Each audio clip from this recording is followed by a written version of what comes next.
வணக்கம். இந்த வீடியோ நமக்கு இந்த லோகரஞ்சன் அக்வா வேர்ல்டோட அந்த கன்டினியூஷன் தான். ஸோ இங்கே நமக்கு ஜெல்லிஃபிஷ் அப்படிங்கிறது வச்சுருக்காங்க. இந்த ஜெல்லிஃபிஷ் பற்றி நம்ம ஷார்ட்டாக பார்க்கணும் அப்படின்னா, இது நமக்கு பயாலஜிக்கலி இம்மார்டல் அப்படின்னு சொல்லிட்டு அழைக்கப்படக்கூடிய ஒரு உயிரினம் அப்படின்னு சொல்லலாம். ஏன் அப்படின்னு எடுத்துட்டிங்கன்னா, இது அதாவது பயாலஜிக்கலி பார்த்தோம்னா அதுவாக சாகாது. ஸோ வயது முதிர்ந்து சாவாங்களா, ஸோ அந்த மாதிரி பார்த்தோம்னா இந்த உயிரினம் அப்படிங்கிறது சாகாது.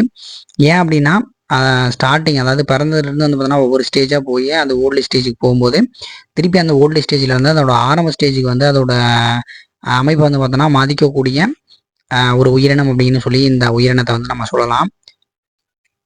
இது மட்டும் இல்லாமல் ஏகப்பட்ட ஃபிஷ் வெரைட்டிஸ் பார்த்தோம்னா இந்த இடத்துலையும் வச்சுருக்காங்க.